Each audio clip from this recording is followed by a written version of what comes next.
In the days when drums carried messages farther than roads, there ruled a king named Oba Kalani, feared not for cruelty but for abundance. His kingdom stretched from the Red Plains to the Singing River, and no traveler ever left his land hungry.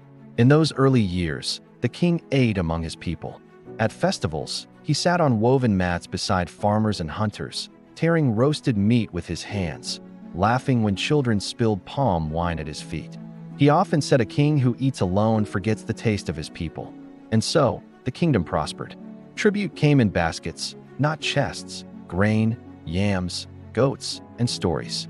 When drought visited neighboring lands, Kalani opened his granaries and shared. His name traveled with generosity, and generosity returned as loyalty. Then, gold was found near the river.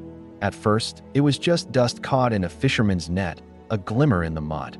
But soon, merchants came, then officials, then advisors who spoke softly and carried sharp ideas. Greatness, they whispered, must be protected. They built the king a new palace on the hill.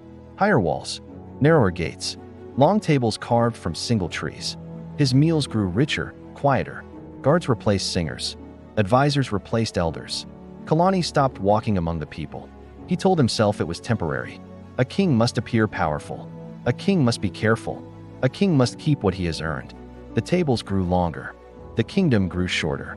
Tribute turned into tax. Baskets turned into chests. The king began to store food not for sharing, but for counting. Granaries were sealed. Feast days were canceled. Hunger crept in like a rumor. First denied, then unavoidable. Still, the king ate. He ate alone. One night, during the season when the harmattan winds sharpened the air, an old woman appeared at the palace gate. She carried an empty bowl and a voice worn thin by years. "I have come," she said, "to return what you gave me." The guards laughed. "He gave you nothing." She smiled. Exactly. She was allowed inside as a joke. When she stood before the king's table, heavy with meat and fruit, she asked him a single question. "Do you remember the taste of hunger?" The king frowned.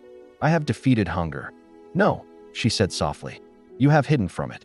She placed the empty bowl on his table. The room fell silent. For the first time in years, Kalani could not swallow. That same season, the drought came. The river shrank. Crops failed. The sealed granaries were opened at last, only to reveal rot. Grain eaten by insects. Meat spoiled by time. Wealth saved too long had forgotten how to feed. The people suffered. The king starved. Not of food, but of loyalty. When rebellion came, it was quiet. No drums. No weapons. Just empty villages. People simply walked away, carrying what little they had left. A kingdom without people is only land. Kalani died in his palace, surrounded by food no one would share with him. Years later, travelers speak of a ruined hill where birds feast freely among fallen walls. They say if you listen carefully, you can hear a voice carried by the wind.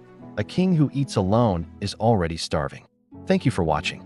If this story resonated with you, please consider liking and subscribing for more tales from around the world.